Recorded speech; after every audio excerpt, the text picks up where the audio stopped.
All right, good afternoon, everyone. Thank you so much for joining us today. My name is Alicia Lord. I'm with OJJDP's National Training and Technical Assistance Center, and we are your technical hosts for today. I'm just going to provide a few announcements and housekeeping items before we get started. First, you should see a poll listed on the right side of your screen asking you to rate your current knowledge. Please take a moment to fill that out while we're going through these first few slides. Please note that this event is being recorded. Our webinar will be linked to OJJDP's YouTube page and also posted to OJJDP's multimedia page. Past webinar events are archived on the YouTube page and OJJDP's webpage as well. If you have trouble uploading the event materials from the file transfer currently on your screen, you can contact the help desk at the email on your screen, and my colleague will also be putting the Google Drive link in the chat. I do see a message that I'm echoing. If you can just make sure that you're only logged in once, and I'll check the audio on my side as well. Thank you. All right, please use the chat box to enter in any questions or comments you have during today's presentation. We will have a couple of poll questions that we'll ask you to enter into the chat as well. Make sure you have selected all panelists while you are entering in your chat questions so that all of our presenters today can read them. All right, and finally, if you could just help us count. If you're viewing by yourself today, you don't need to type in anything at this time, but if you are viewing as a group, please go to the chat window now and type in the number of additional people joining you today. You will be receiving a certificate of attendance for today's event. These come automatically from WebEx, so please check your spam folder as well, and make sure that WebEx email addresses are whitelisted. All right, here's a brief overview of today's presentation, and I will turn it over to Basilia Padilla, and she will be the moderator for today. So much, Lisa, and hello, everyone. Thank you for joining us today. My name is Basilia Padilla, and I am the program coordinator for the SHIP program at the Innocent Justice Foundation.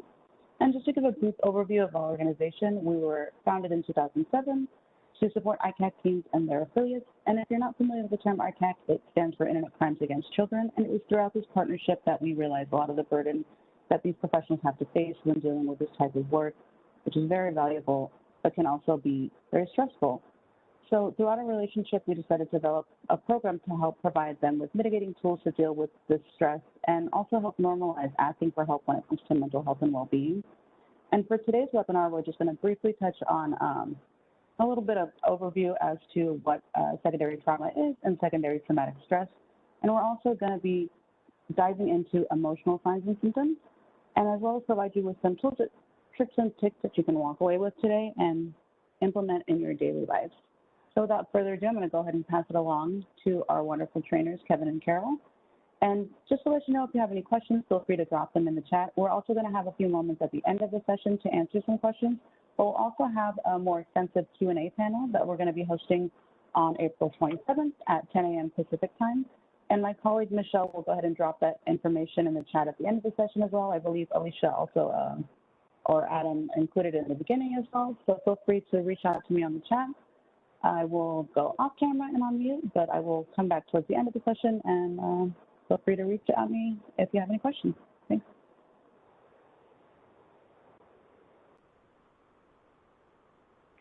So hello, my name is Carol Brusca, and I am one half of the training team today. I am the mental health provider for the Attorney General, New Mexico Attorney General's office.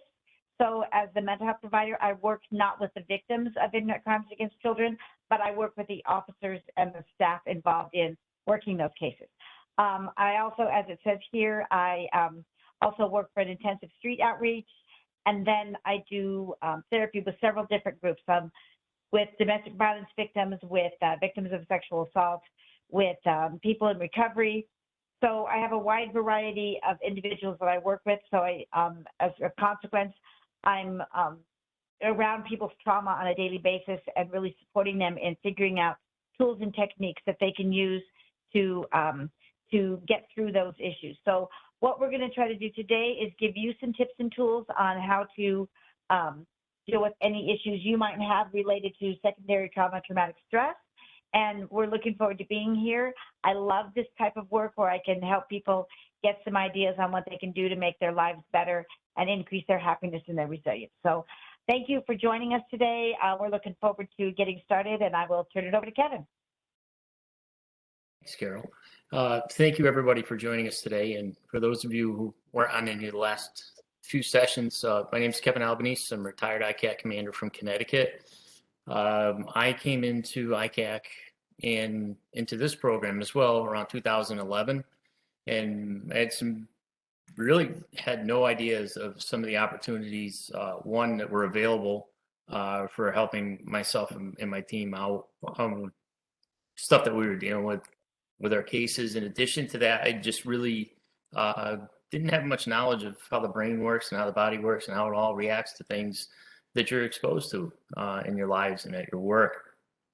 So when Shift came around in 2011 and really embraced it, brought it to the team, and we ran with it, and we ran with it extensively until I retired at the end of 2015, where it really meant a lot to me, where when Shift approached me and asked if I would help out in continuing on with the mission of getting this information out to people, I didn't hesitate for a minute, because, like I said, I realized how important it was to myself and to our team.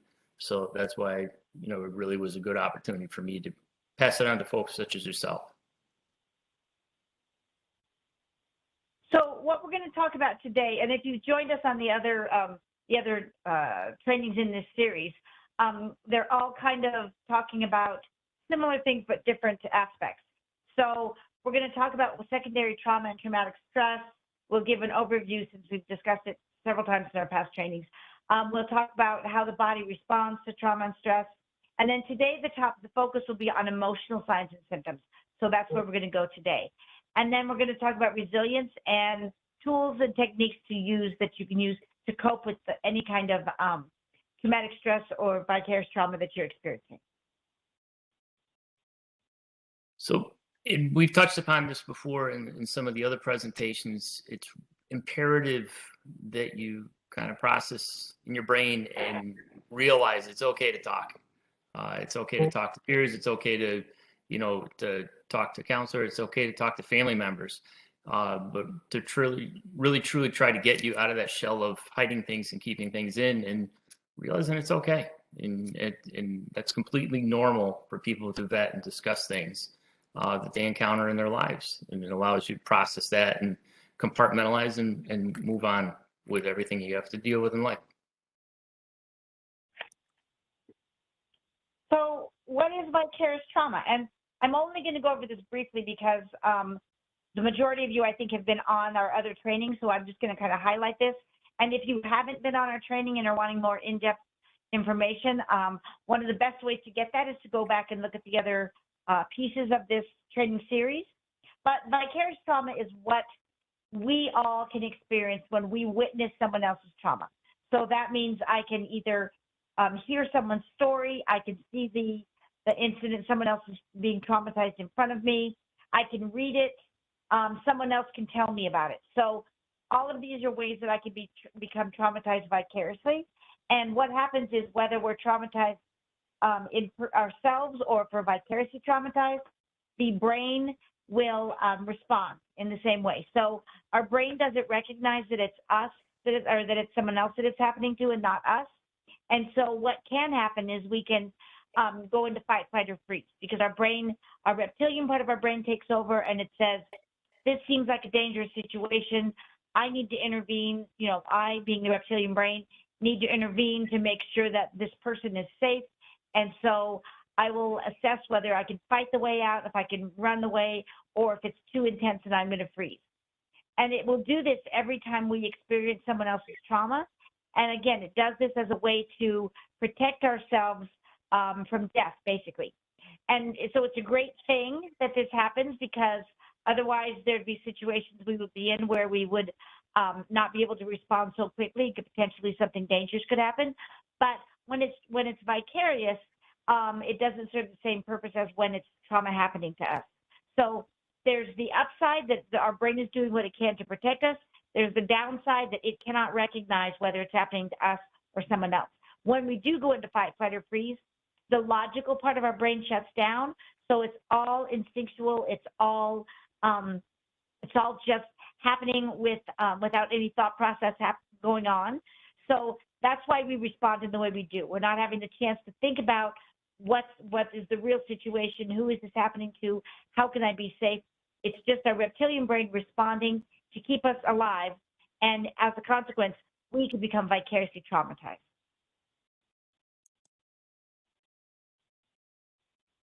So the signs and symptoms, there's 5 domains, and we have talked previously about the physical, cognitive, and behavioral. And again, if you weren't able to join us on those, I believe those are available to watch at any point. And if you have questions about that, just put the question in the chat box, and we can let you know where those are being held. But today we're going to talk about emotional. And the thing about all of these, whether it's physical, cognitive, behavioral, emotional, or worldview, is that when we are experiencing vicarious trauma and when we start to show signs and symptoms, those signs and symptoms can impact our friends and our family. It can impact our relationships. It can impact how well we do at work, our ability to communicate with others and knowing how to communicate, our habits and our sex life and our worldview. So it can be, every area of our life can be impacted negatively by someone else's trauma.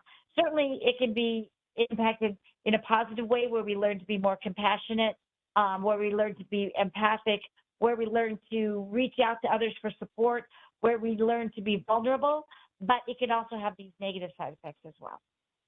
And one thing that I mentioned earlier, what's really important is the different components of it where you may have intellectual, emotional reactions to be able to self-analyze yourself and realize when you are experiencing certain things.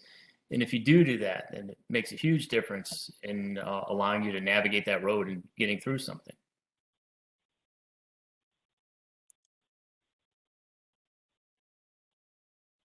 So with this slide, it says when to say when. And the reason that we put this slide up here is because each of us responds to trauma in a different way. Each of us responds to stress in a different way. And there's no cookie cutter plan for exactly how we will respond or what our reaction will be.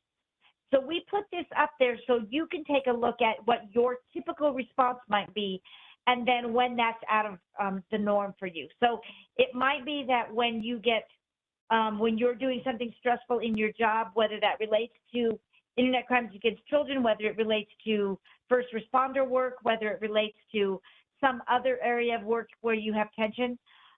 If you are experiencing a situation and something bad happened in the morning, and by the afternoon you kind of process that and put it in its place, then that's kind of the normal response we would expect from people. So you see something that was horrific, or you experience something yourself, and then your brain's able to process it, and then when you go home, you're not thinking about it. Well, a warning sign might be something where you do kind of think about it throughout the day. Your brain's trying to process it, or instances of what happened come back to you. A trouble indicator would be if it doesn't go away. So maybe it's something where it keeps you awake at night. Maybe it's something that that no matter what you do, it doesn't go away, and that would be a trouble indicator. And again, for each person, it's going to be very, very different. For me, if something sticks with me for more than a couple hours, that's an indicator that I need to deal with it. For other people, it's several days. But if you've witnessed someone else's trauma or experienced trauma on your own, and it lasts for more than a couple of weeks, that's the time to make sure that you're getting some intervention. Because if we look at the definition of post-traumatic stress disorder, of PTSD, it has to be longer than a couple weeks. And so if you are not noticing any change in how you're responding, that's a time to go get some intervention. If you notice that it was really bad and each day it seems progressively better, then that's exactly where you should be. And it might just be that it's going to take a while. But our concern is if you're in the trouble indicator and whatever it was that you experienced that was traumatic or stressful, it keeps popping up and it won't go away. And no matter what you do to distract yourself, it stays. That's the time to be trying to get some intervention. It doesn't mean that you're going to be traumatized forever. It doesn't mean it's the end of your career. It just means it's the time to get somebody to support you in figuring out how to get past that and process that.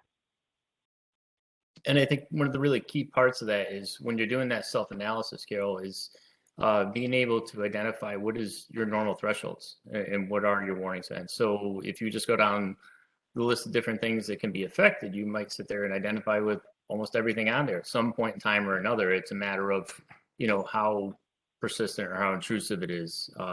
If you know your benchmark and your normal is, then that would be a good indicator to monitor if you are being impacted by anything.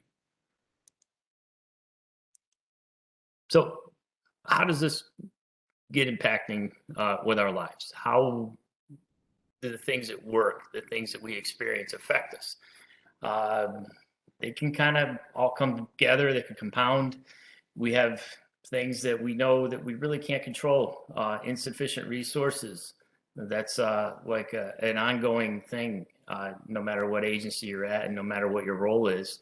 And I know one of the more impacting ones for myself was the cases that we couldn't investigate, whether it was a cyber tip where we had minimal information we couldn't follow up on, or just mere volume of cases and then triaging them. That bothered me because I didn't know if there were cases that I was missing. And then there were some that we thought were nothing and they evolved into something substantial. And so it's that type of stuff that accumulates that you may or may not even really be paying attention, is that it's kind of catching up with you. So you might have some different impacts of, you're not really able to concentrate well. Confusion, I suffer from that one when I get stressed, in that you may be forgetting things. You may really not be into work. That you might have that lower productivity where you may think you're experiencing burnout and you just may be a little bit overwhelmed with what you're dealing with. So it's good to have that self-analysis. It's good to utilize and look at some of these tools. And when need be, it is definitely beneficial to speak to somebody else about it. And then, like it says here, overwhelmed professionals. There can be, no matter what your job type is, there can be situations where you're just feeling overwhelmed. It's if you're in a position where you're trying to protect the community, whether that's as a first responder, whether that's as probation and parole, whether that's as whatever your role is, whether you're working for a CAC, that's a lot of stress. And with that stress comes the stress of knowing the public is looking at you and not necessarily understanding what is on your plate and the hoops that you're having to jump through and the pressure that you're under, and that it doesn't matter how many things have gone right. It seems like sometimes the public has a tendency to look at the negative things and not all the positive things. So that definitely can cause overwhelm. And then increased caseload. And that doesn't matter what your job is, whether you're an attorney, whether you work in child exploitation cases, again, law enforcement, first responders of any other type, you're a social worker, you're a therapist. All of us at this point doing anything in the helping field are experiencing an increase in our caseloads, and then we're having an increase in the needs of individuals as well. So, the intensity of what the needs are is greater as well. And both of those can lead to people feeling very overwhelmed and without skills or tools to manage that. So emotional stress, we really all deal with this at some point in time or another. What's interesting and difficult at times with folks such as yourself in your roles in your careers, you really sometimes have to keep a calm appearance and everything together. So you may be experiencing things that's not visible to somebody else, especially at that moment, or you're not able to experience that emotional reaction at that time the way maybe you should because you're in your professional role at that time. So you may experience anything from mood swings, increased irritability, moments of anger and sadness. It could be overwhelming. You might have some outbursts of crying, and that's normal. It's just that like I said, you're holding that front, and it may be difficult at that moment to be able to process and deal with that. It's just being able to identify and start to work through those as well.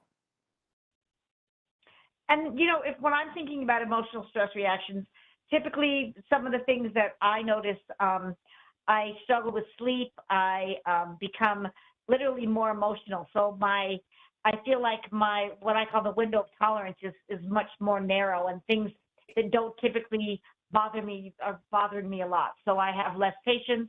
I have more of a tendency to be emotional with respect to something happens, and it's like watching a Hallmark commercial where I start to tear up. All of it's so the things that didn't used to bother me under those circumstances. So that's typically my emotional stress reaction. And I notice if I'm feeling more moody or if I'm feeling more emotional, that's the time for me to check in with myself and say, okay, what do we need to do to get you back to status quo? Because yeah, things are not going well right now.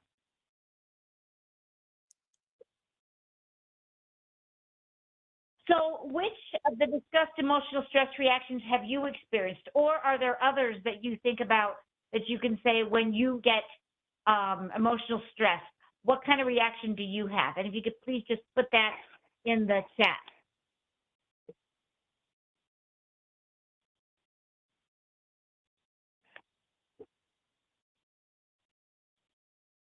Apathy, okay. Shut down and isolate, I can relate to that one. That's yeah. my reaction. Migraines, I can relate to that one too. Eat that, oh yeah, junk food, yep, lose sleep, headaches, numbness, And the comfort food, the junk food and the comfort food is definitely it's twofold, because your body's craving that, and then when your body starts to process it, it has a negative effect on you. So it seems that it's going to be a comfort thing at the moment, and it prolongs it.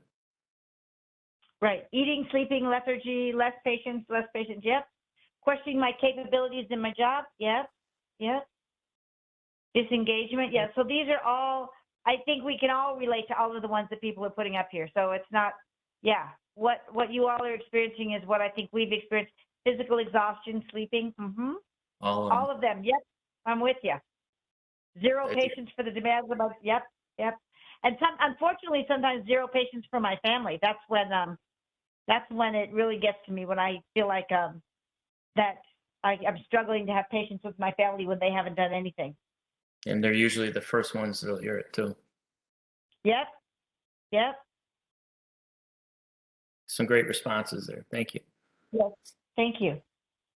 So some signs and symptoms. So like it says, what's happening to my emotions? And I think we hit these, increased irritability, sadness, loneliness sometimes. Loneliness and isolation is something that when my emotions are out of whack, I withdraw because I don't want to snap at somebody. And then that isolation doesn't help to get me through that moment. It just makes me withdraw even more. And then people want to interact with me, and then I snap at them, or I just isolate even more. So it's this kind of vicious cycle that I go through. So making sure that if I notice the loneliness and isolation, one of the first things I do is try to figure out is this a situation that's isolated with something that happened today? Is this a larger thing that I need to deal with? And what is my plan of action to deal with these feelings? And you might find too that everybody's going to react differently. We all discussed and just put out some ideas of things that we experience, but how you truly react to something may be different, and it may be visible, it may not be. And it's good to not only with that self-analyzing, but your teammates and everything else, if you kind of get a feel for how they react when a situation occurs, if they start experiencing increase the irritability, the sadness, any of these different things, much as yourself, it's good to kind of touch base with them, just to check to see if they're okay.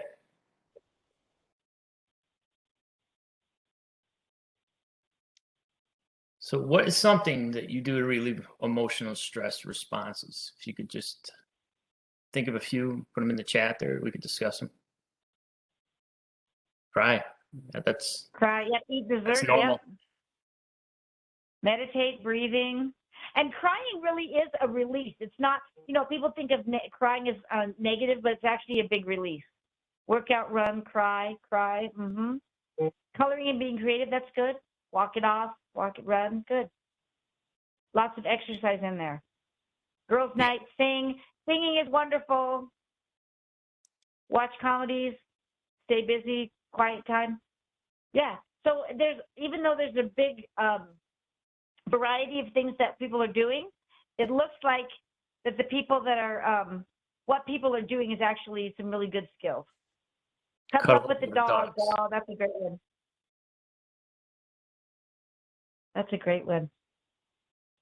Dance. Yeah, good.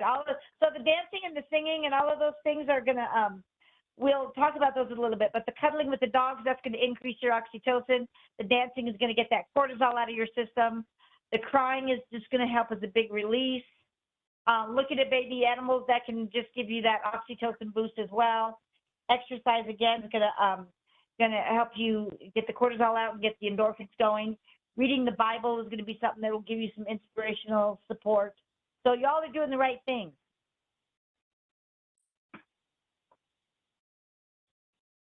So what are some of the things we can do to reset? Several of the things that you all talked about here. Adapt, and what we're talking about there is, adapt to the stressor. So if it's a stressor that we know that there's an intense deadline that we have to meet, then we adapt to the stressor by maybe saying, okay, I've got 5 days and then this stress will be over, and then I can imagine what that'll feel like after the fact. Or if it's another kind of stressor that might be longer term, we could figure, do we need to adapt, or is this something that we need to, if we realize that we've got a new supervisor that we're struggling with, and we don't really like our coworkers, does adapting to that stressor mean looking for a new work? What do we do to reset in the moment? Breathing is something that I recommend all the time. It's belly breathing is my number one go-to for any kind of stress or anxiety. Being grateful and having gratitude. There's all sorts of ways that will increase your oxytocin as well. Reframe the situation so it doesn't feel as negative. If we can tell our brain it's not so negative, our brain will believe us. And then thinking about why. Why did we get into this work? Why are we wanting to stay in this work? What is it that motivates us to continue supporting people in the way we do? Sometimes that alone can bring us back down and say, aha, now I remember. It will give us that motivation and that reset that we need to really help us move to the next level. And setting those reasonable standards is key too. You have to know what your limitations are. And, if you stay within that, then you're not going to push yourself beyond your capabilities. So the different options of the breathing and the listening to music and the sleep, all key. But actually just being able to say, this is how much I can do. I mean, there's going to be times you may have to push past that, but trying to raise that bar, right to just outside of your reach and trying to achieve that every day it can take its toll on you. And you should really learn to take your pace with it, do your best with what you have in the time frame that you can do it in.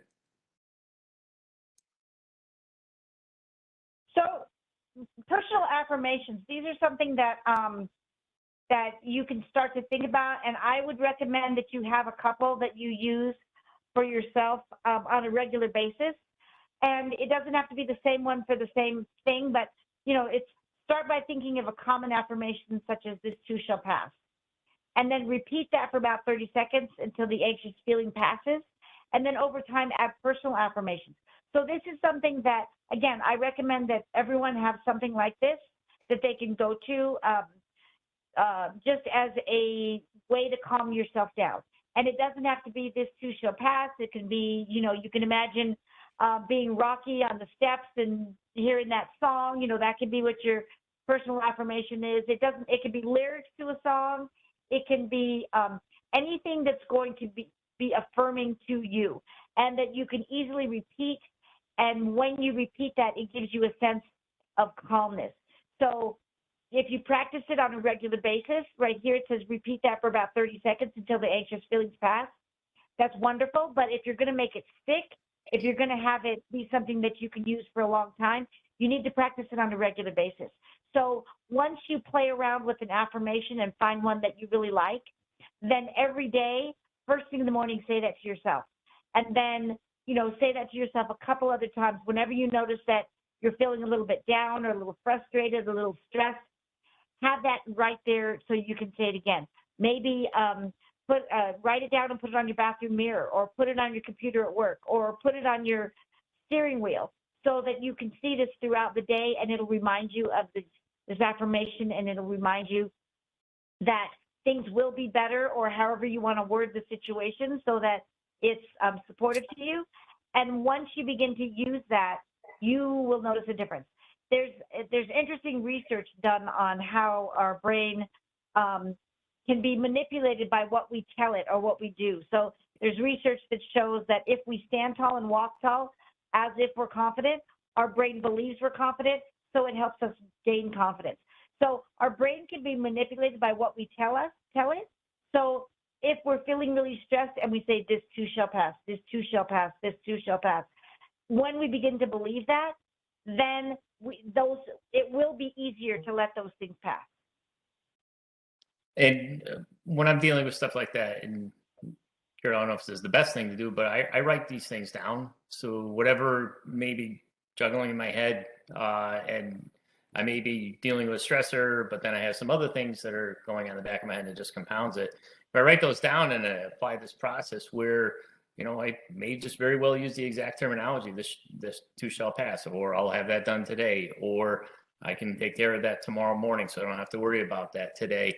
And then if there is something that's really bothering me, then the same perspective that, I will get through this and I will process this and I'll do what I have to do and then I'll move on. Right. And there's, we've got some people were talking about, and I have friends that do this as well. They have something that they've actually gotten tattooed on their body that they can see all the time. So it's not like something that you forget, it's right there. Or someone else was talking about the serenity prayer. So anything that you can do, however it looks, there is no right or wrong. If it's serving you, then you're doing it right. If it's not serving you, then you should switch it up.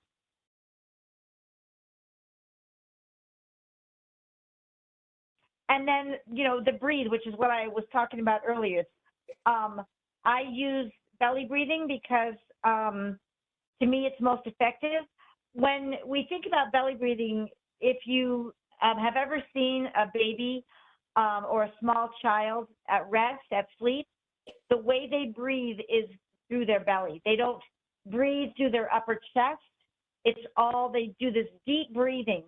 And when they do that breathing, it actually helps them because it's getting the oxygen all the way from their throat, all the way to their chest, all the way down to their belly and back up.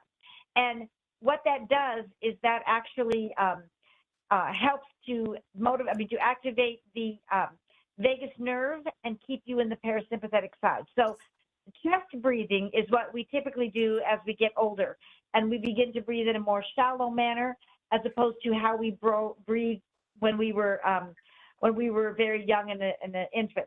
And then we didn't have the ability to know how to do this light breathing, which does not serve us. We were just very, very calm and relaxed and would do this very deep breathing. So we have to reteach ourselves or relearn how to do deep breathing because that's the most effective kind to help our nervous system. So the thoracic chest breathing, it causes an upset in the oxygen and carbon dioxide levels, results in increased heart rate, dizziness, muscle tension, and other physical sensations. So if you can think back to a time when you felt really stressed or anxious, you might think back and think, oh yeah, I was breathing way up here in my chest, maybe so much so that I might have started to hyperventilate. If you do the diaphragmatic breathing, which is, the belly breathing, more oxygen is getting to your brain because it's slowing the process down. It's decreasing your heart rate. It's decreasing the anxiety. But again, just like when I was talking about affirmations, if you're going to use diaphragmatic or belly breathing as a technique to calm yourself down, you need to practice it. And I say practice it 3 times a day. 5, we breathe throughout the day anyway. We don't even think about that. But having purposeful, mindful breathing is the key here. So if you're going to use this type of breathing, do it first thing in the morning when you wake up. Then when you're either driving to work or having lunch or driving home from work, do it again in that process, and then before you go to bed at night.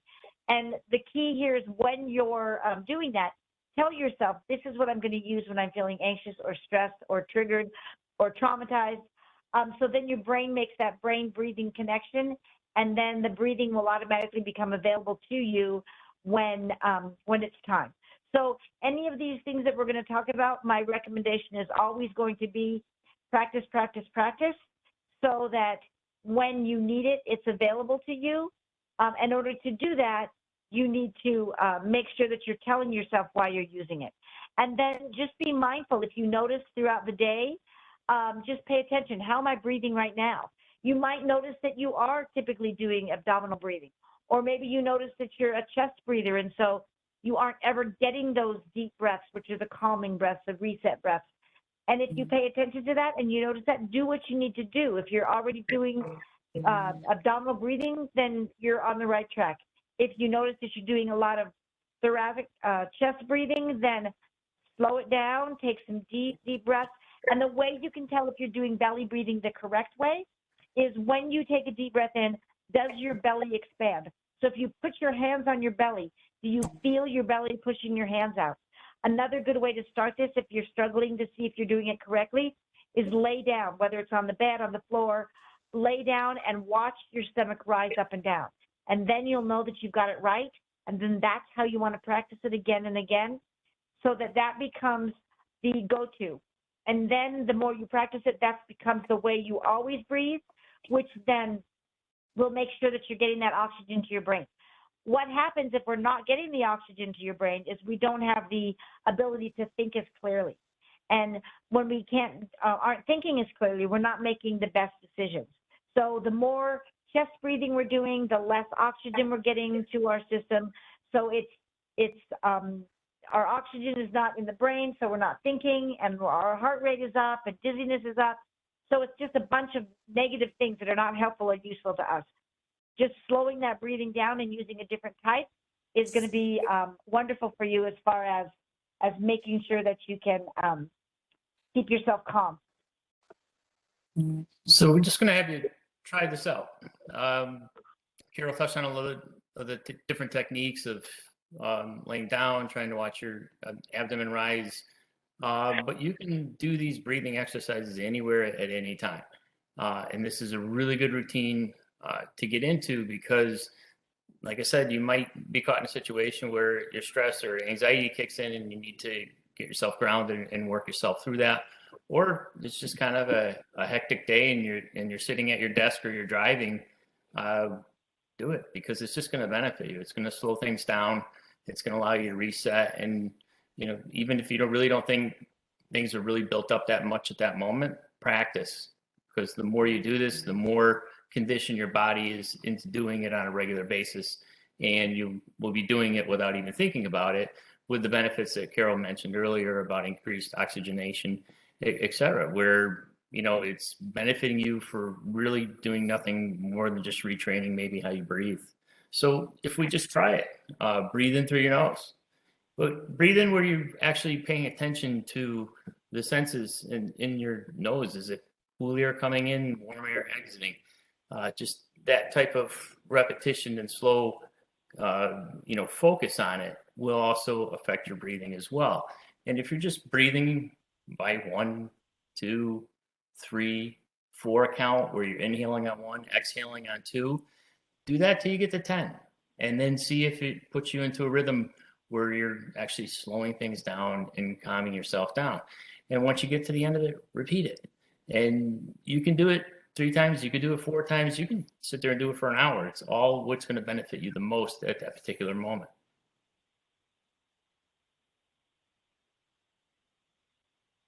so if you want to give that a try, I would highly suggest it. So if you would be willing, we could all try this together. So, there was a question about how do we normally breathe when we're heavily exercising?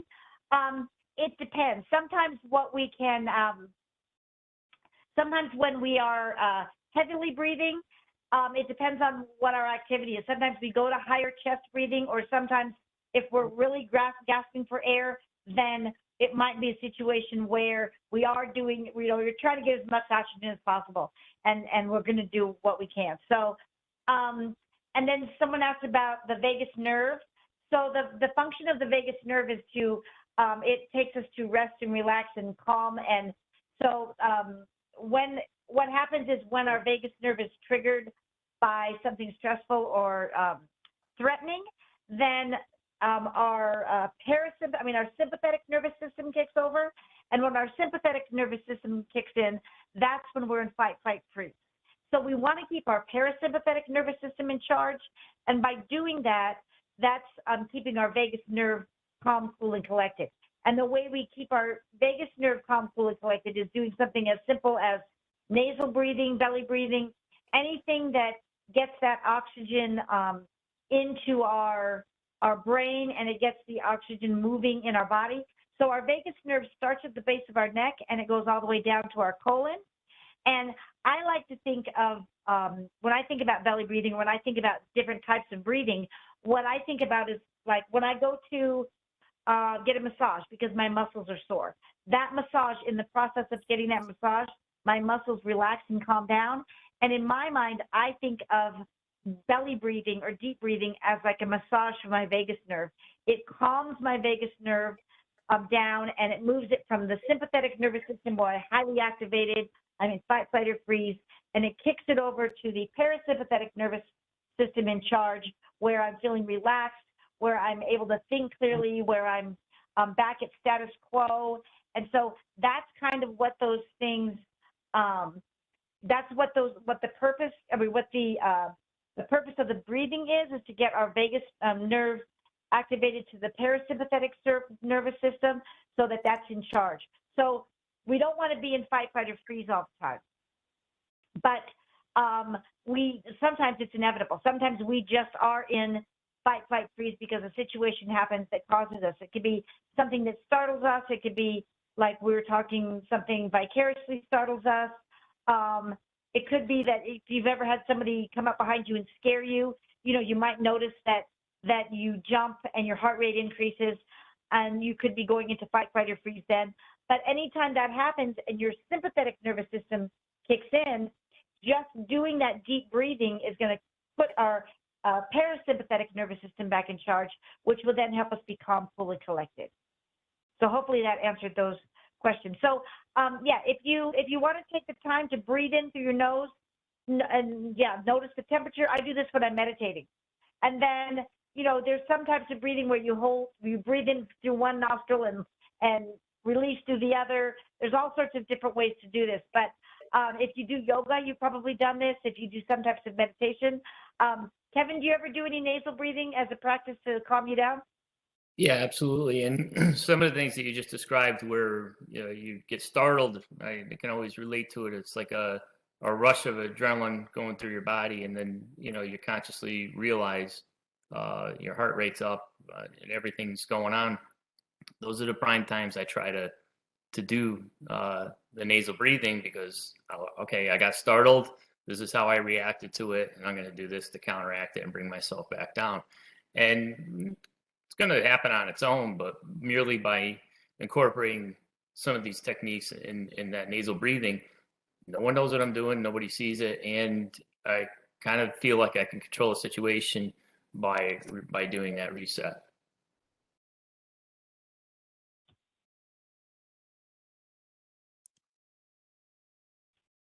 So another stress reduction tool that we like to talk about is gratitude. When you're focusing on gratitude, you're less likely to focus on the negative. So one of the examples that I might have used it previously in this set of trainings, but if I wake up in the morning and I stub my toe, and then I tell myself, this is going to be a bad day because I stubbed my toe, my brain is going to look for ways to validate that throughout the rest of the day. Because I've just told my brain, this is going to be a bad day. So my brain's looking out. So if I can focus on being grateful and having gratitude in my life, and that's how I wake up my day, I'm going to be encouraging my brain to look for things that I can be grateful for. So because I'm looking for things and reasons to be grateful, there's going to be less opportunity for me to focus on the negative. Like it says here, focusing on gratitude can light up the parts of your brain associated with reward and motivation. And oxytocin is going to be released. So when I'm spending that time thinking about, look at that, I'm grateful that I'm inside today because it was snowing outside earlier today, and it's kind of cold outside. Or I'm grateful that I have the opportunity to have electricity in my house so I can present here today. Or I'm grateful that Kevin and I are training together because I enjoy seeing his face and getting to enjoy the banter that we have together. Or anything else that I can think of. I'm grateful that only one of my dogs is sitting on the couch with me today instead of all three, because when they're all three here, that's a little bit intense. So just, it doesn't have to be something giant. It can be something like, I'm grateful that I have my favorite socks clean today so I can wear those. You know, it can be as small or as big as you want.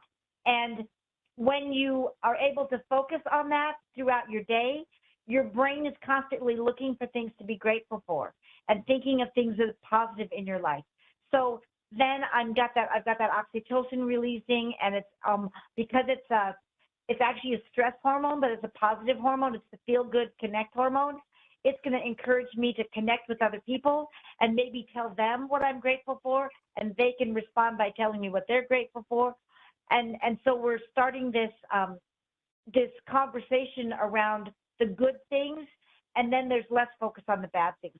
So if you have the ability to do this, this is going to be something that'll be really useful to you.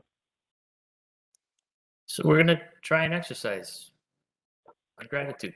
Just what Carol was talking about and the things that she identified, dogs on the couch, and everything else that you can identify that, happened in your day that maybe you just overlook or you don't think of because you're cluttered with something that you're worried about, or just the rat race of the daily life, that stop and just pay attention to it for a moment. You'll realize that there are good things that happen throughout the day. So let's try it. What are 3 things that went well today? And you can reflect on that. It could be something as simple as I had a great cup of coffee this morning. That was good for me. And everybody's different with that, but you can be able to find out, these things pretty easily. And what are 3 things that made you smile? Was it a joke somebody told you? Did you hear something on the radio? Just try to think back, see if you can reflect on any of those. And what are 3 things that you enjoyed? Did you see some happy puppy videos this morning? Did your child give you a big hug before you walked out the door? Did somebody give you a compliment?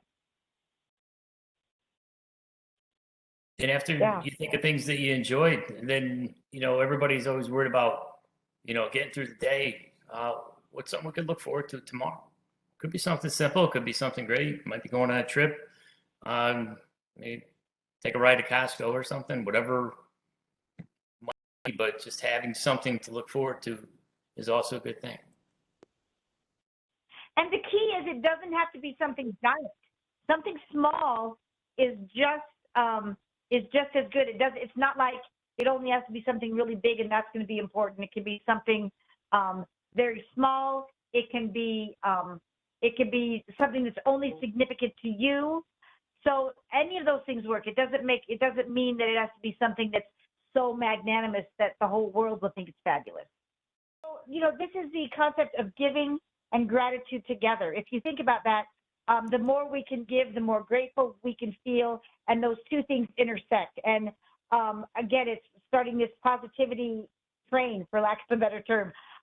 One thing leads to another. So it's this domino effect of I can give, which makes me not only feel good about what I'm doing, but it makes me recognize how grateful I am that I have things to give, and it starts that process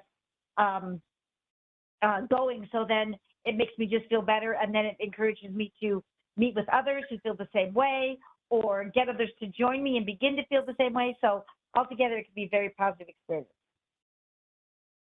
Thinking on all that, do you feel a strong sense of purpose?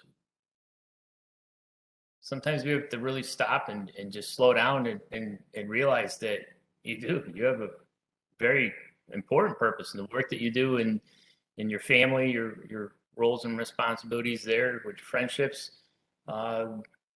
Share some thoughts, what you might think on that strong sense of purpose might be.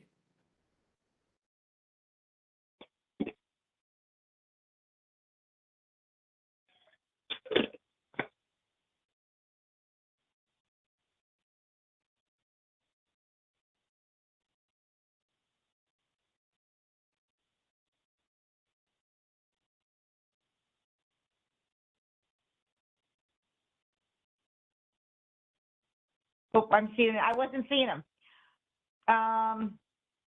Walking a light side woman healing from trauma. Yep, that's great. Looking forward to the sunrise and the bird chatter. Helping others better their lives. Great. Yep.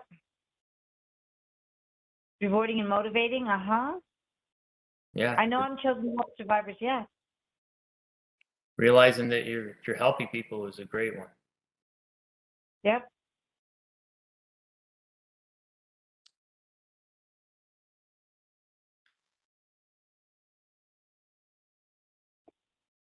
Yeah, my chat's kind of acting kind of weird. Volunteering with Special Olympics. That's a strong sense of purpose. Great. Coaching football. Wonderful. Helping incarcerated women. Right. So there's people doing amazing things here. Yeah, absolutely. Yeah. Thank you for sharing. And there was a great one right Helping towards the end where just helping other people realize the great things they're doing, their accomplishments. Yeah. Yeah. Thank you for these. Excellent. Oh, now I'm finally seeing them. I wasn't seeing them a minute ago. Yeah, they're held up for a second there, but they're coming. Law enforcement one, that is another great one. Great. Excellent, nice work. So, Yeah. in the famous words of Mark Twain, two most important days in your life: the day you're born, the day you find out why. What? It's just coming back to purpose. Where do you feel that your role is in your life, in the world? What are you there for? And everybody's born, but I bet you there's a lot of people that really never try to figure out why or care to. So if you do and you can, I think it just gives you a lot more purpose to yourself and to others, because now you feel like you're working towards that mission, and done that before, and I think mine's changed over different periods of my life and my career, and it was very heavily focused on career and then family and as a parent. So I think you can go through different phases and having that purpose change to an extent, but knowing what that purpose is definitely key. Yeah, and I think you're exactly right, Kevin. I think that your purpose can certainly change. Yeah, I think back to my purpose when I was much younger, and my purpose was probably not anywhere near as altruistic as it might be now when I was in my 20s. Not that I was a bad person, but it just wasn't. I wasn't at that place where I was thinking outside of myself very much. And then the older I get, and the more I realize about the world and the people in the world, my purpose shifts, and why I want to accomplish things shifts, and then how I can help the world shifts, and the impact I want to make it changes as well. So I think it's one of those things that I don't think it's just the day you find out why. I think it's the ongoing days you find out why, and that's over and over and over again. It evolves, definitely. So how does this all come together? How can we give ourselves sort of a roadmap? In your professions, regardless of what position that is exactly, whether it's an investigator, examiner, counselor, anybody that has involvement somewhere in that process, you're very disciplined, and you have your procedures and policies and techniques for what you do your daily duties with work. Well, there's no reason why, you've probably done it in your units or your offices at some point, or your organizations where there's mission statements. I know we used to have one, and we updated it periodically, but it always kind of gave us a goal or a vision as the direction that we were taking things. So why can't you do this in your personal life? You can't, and it's pretty easy to do, and it's probably going to be good for a lot of you that like that structured environment of, the disciplines with work, where you can have that discipline in your life. So I think it's really important. What are my values now would be things I would be looking at. Where do I want to be in 1, 2, 3, 5 years? What do I want to be doing? Where do I want to live? All these things can come into play in, to try to help identify, one, yourself, and two, where you want to go. So your purpose, your mission, why are you here? Have all these things you see listed in the middle of the screen there and put them together, and you can start to come up with that mission statement, not for work, but for yourself or your family.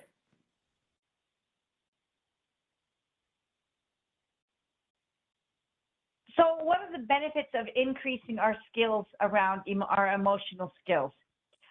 It can certainly help us change our perspective. And if I look back over my life and the things that I've learned, when I learned about the importance of perspective and how shifting my perspective could change how my day was going. So if I did have that feeling of everything's going to go wrong today, it really would. The day would not be good. And if I could really shift my perspective to say, I'm going to focus on the good things, that just made my heart feel lighter. It made me feel like I could accomplish things in a way that I didn't feel like I could before.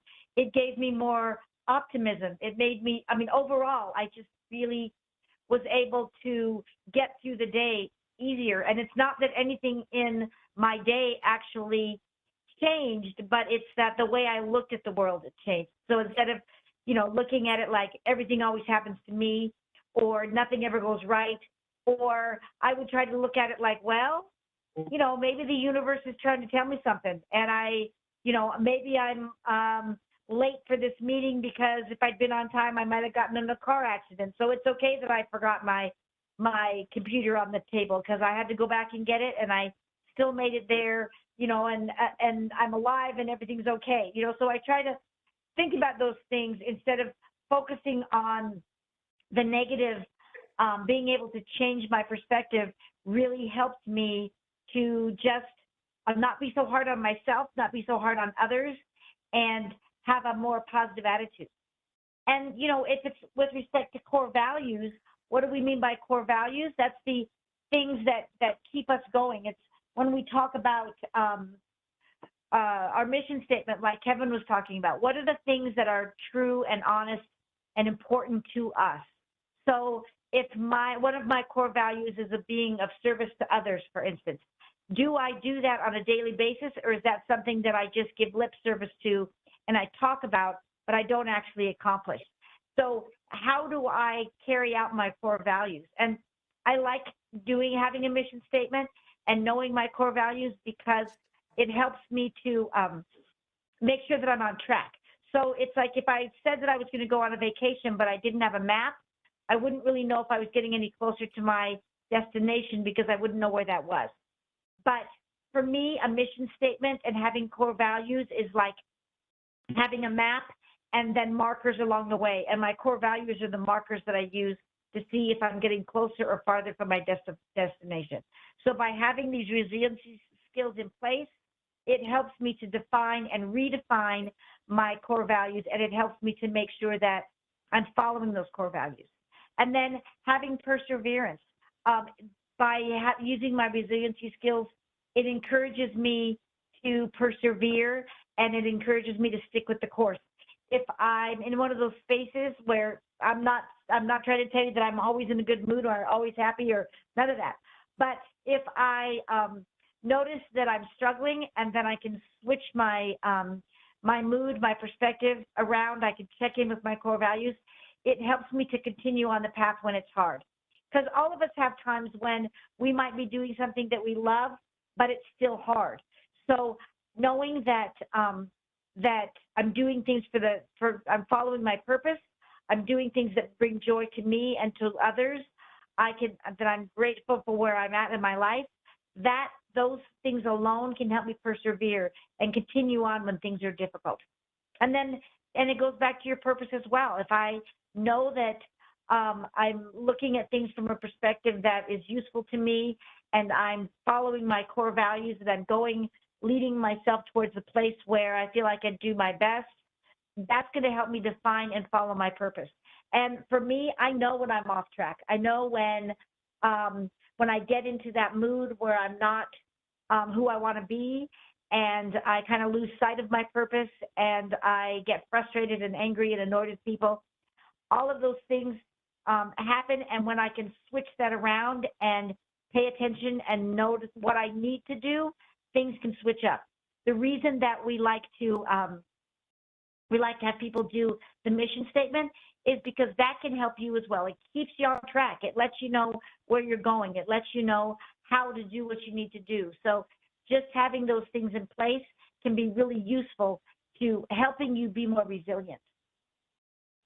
And it really, like the perseverance aspect of that, Carol, because I mean, in the simplest terms, if you're confronted with something, you're thinking your way through it, and then just in the back of your head, you just say to yourself, I got this. And that means I'll get through this. I will prevail. And, that's where it really, it puts things in perspective of this something that I'll deal with, and then I'll move forward. And that mission statement that we mentioned, that's going to set up those guidelines and parameters for you to kind of stay on that road and follow along. And that's when also that affirmation really helps. So that can be part of it. It's like the affirmation is the reminder. It's the thing. It's like that rope that we hang on to. It's going to help pull us out of the difficulties. I'm going to hang on to this affirmation. I'm going to repeat it again and again and again, and it's going to help pull me through. And adding this to all of the other things we've got here with my mission statement, I can hang on to those things, and I can feel better that I'm going to get through it because I know I will.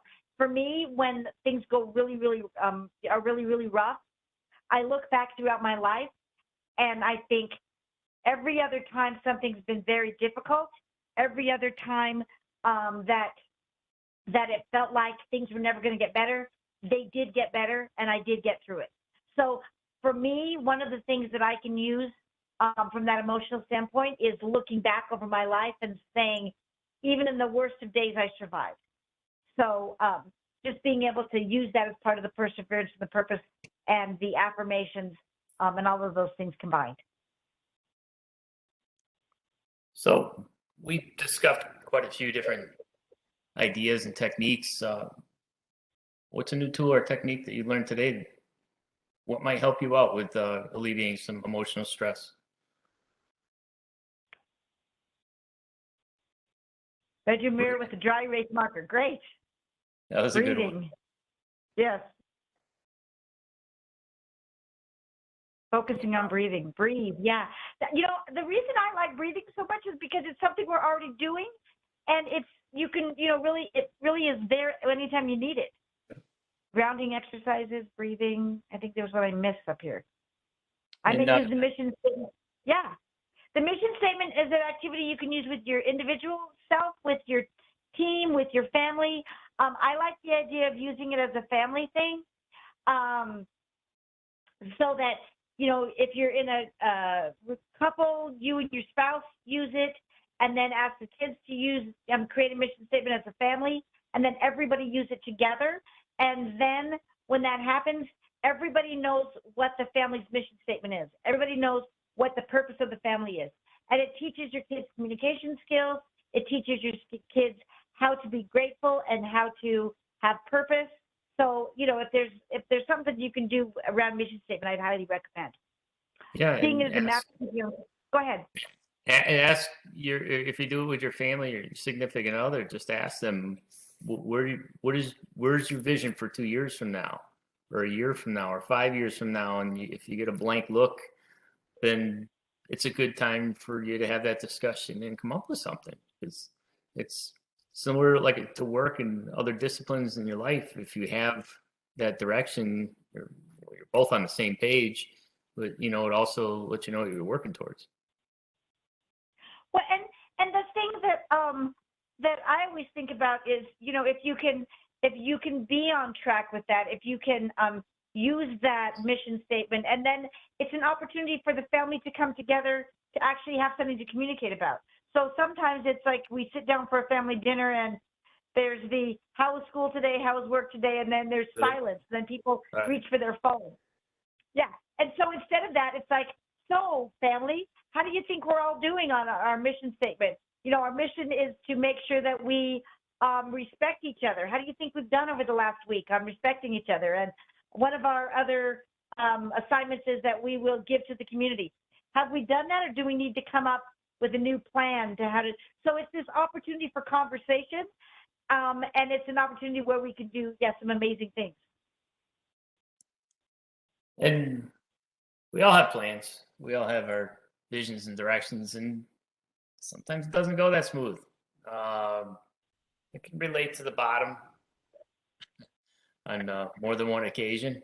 But similar to some of the things that we've talked about, it's getting past that, working through that particular hurdle or that obstacle at that moment, and refocusing on the end goal and moving forward with it. So it's not going to be smooth the whole time. There's going to be setbacks. There's going to be up days and down days. But when you do have that situation or that down moment, then you do what you have to do to get through that, and you focus on the next achievement.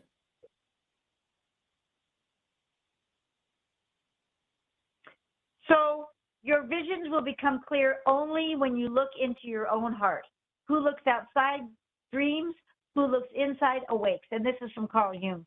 And it's, it really is true. We need to look inside ourselves. And basically this is what it's saying. It's, Jung in his own eloquent way is telling us, look inside and see what's truly there. So it awakens what our desires are. It awakens what our purpose is. It awakens what is truly important to us, and having that ability to really focus on how we do that, what's going on, what we want, what is our place in the world, what is our purpose. All of that is within us, and we just need to look inside to access that. We can spend all of our time looking outside and waiting for gratification and waiting for purpose and waiting for to be rewarded from the outside, or we can look inside and get our own sense of reward and gratitude and peace from inside.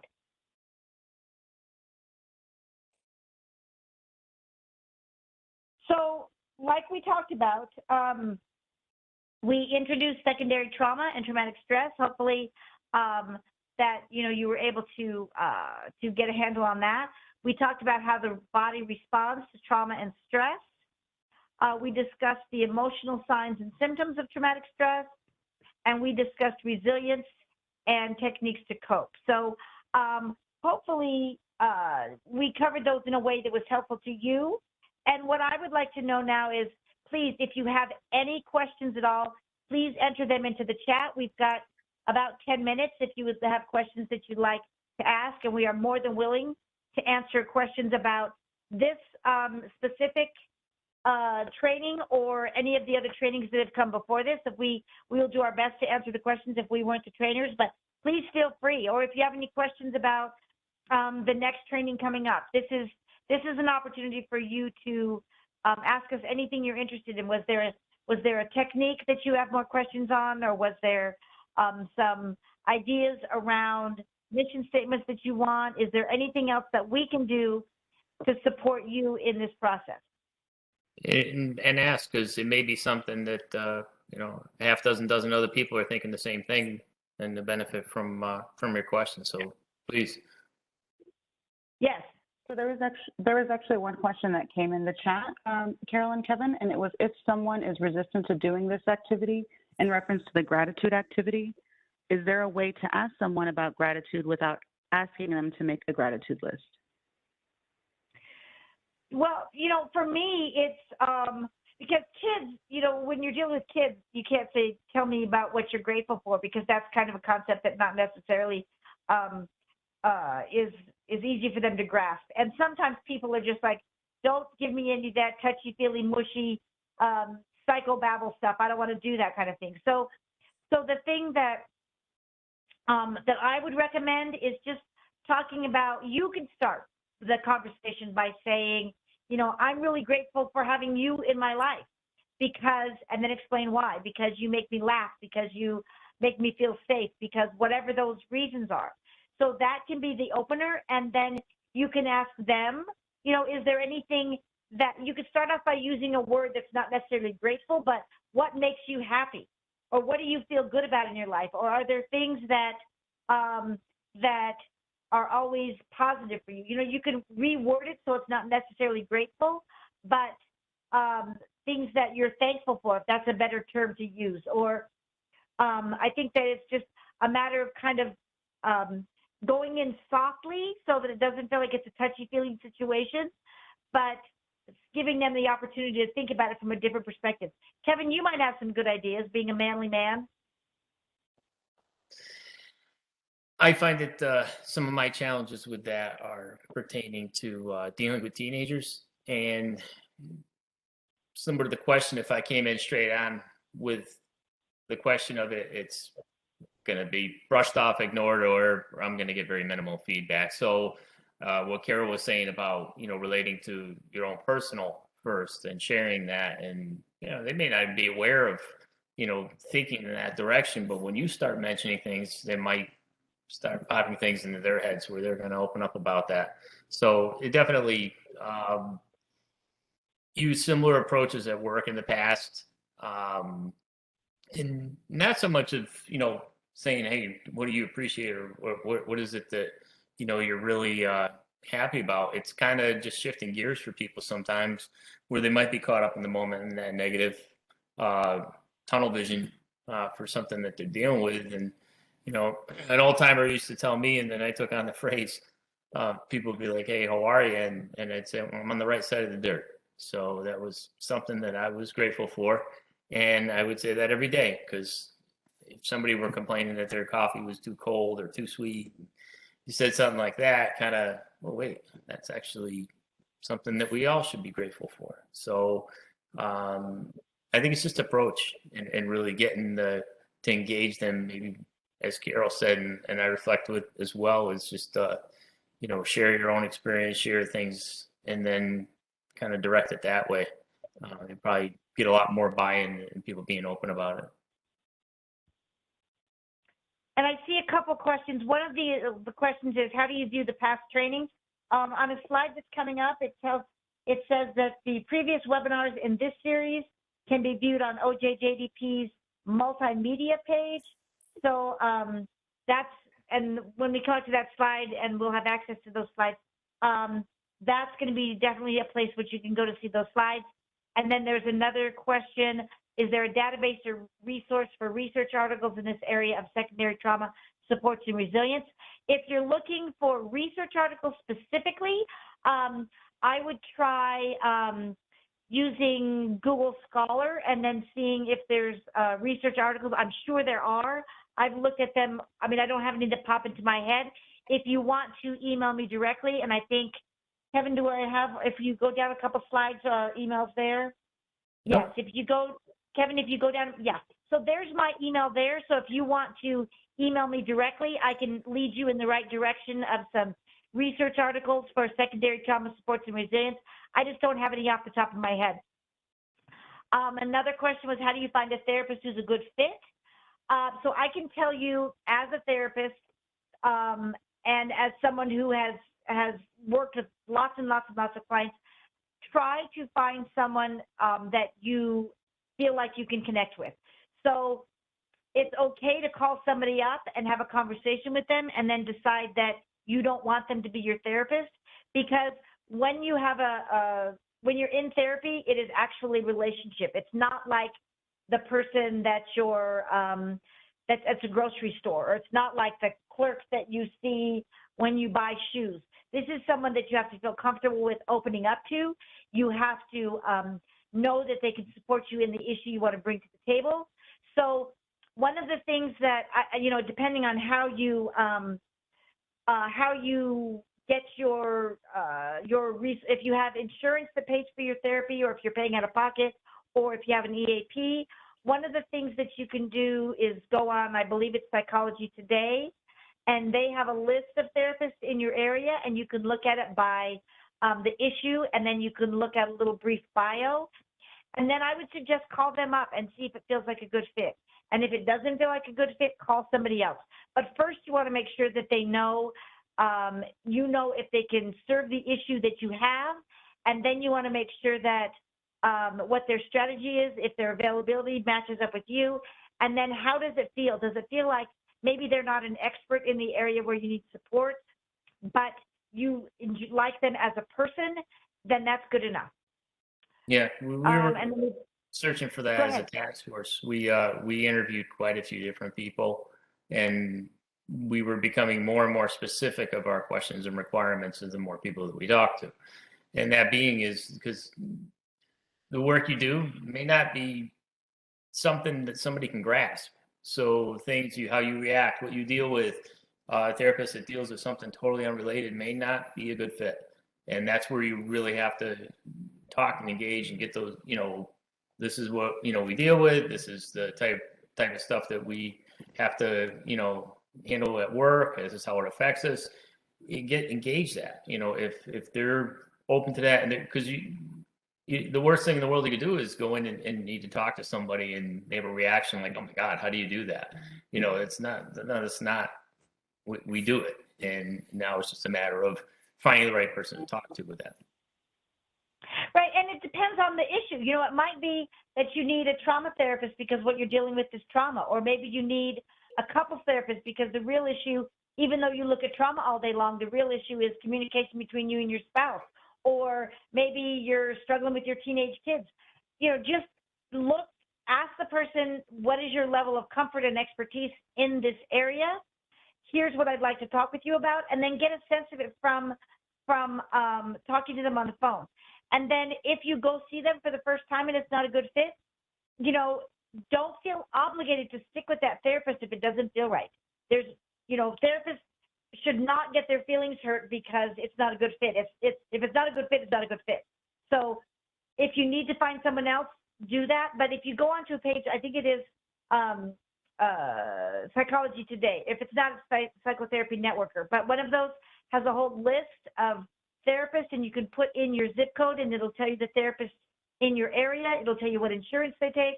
It will tell you what their specialties are. Now, this isn't an all-inclusive list, but this is a list of people who will put their names on this website. So it's a good place to start. Absolutely. And I see here's, can you put that website in the chat? I can try.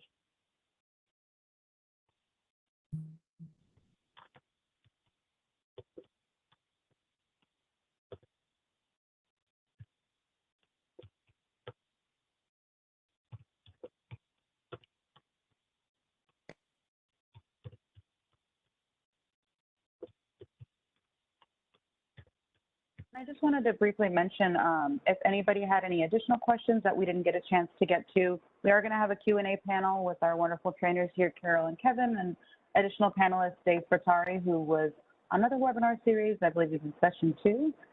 And that Q&A panel will be held on April 27th at 10 a.m. Pacific time. And you can also come and join our other trauma series that are going to be on behavioral science and systems. That will be on April 13th, and then we're going to go over worldview, signs, and symptoms, and that will be on April 20th. The same time, 11 a.m. Pacific Standard Time. And we're getting another question coming in really quickly. What do you suggest for those fearful of going to therapy because some jobs ask about mental health history, and for example, federal jobs with high security clearances? Okay. So yes. So talk to the clinician about confidentiality, and then find out what the expectation is around your work. Because I know that there are some jobs where you're required to see, where you're required to let them know if you've gone to see somebody. I also know that at some places you're required, if they know that you've paid, if you used your insurance, then that goes back to your company so they know that you've done that. But I also know that I've worked with couples that came in with issues related to work, and if I was ever supposed to get, if I was ever supposed to call me and ask me, I would tell them, you know, with obviously with the permission of the individual, but it was working on communication issues or working on other things. So, so it depends on what your job requires. But if your high security clearance job is going to track whether or not you are in therapy, and if there's a consequence for that, absolutely still go get the therapy, but then make sure that you can explain, you know, that you were trying to do something to do better at your job, or you were trying to work on a relationship or something, and make sure that you tell your therapist up front what the situation is, so that they can, you know, they can maybe attach a letter or something, that they can write a letter for you when you finish your therapy saying that they came in and the issues are resolved and this is no way related to their ability to do their job or something. But I would say check to make sure what the expectations are, or the disclosure requirements are as far as what your job expects. And then if you are going to be in therapy, make sure that your counselor knows, because if you're going in to therapy for communication issues with your spouse, that shouldn't impact your ability to hold on to your security clearance. And if you have a counselor that says Bob and his wife came in to for communication issues and it was resolved, I have no indications that Bob can't continue to do his work as he has in the past. You know, I mean, something like that. So check with the requirements of your job, and then find a therapist who will make sure that they're mindful of that as well. I hope that helps.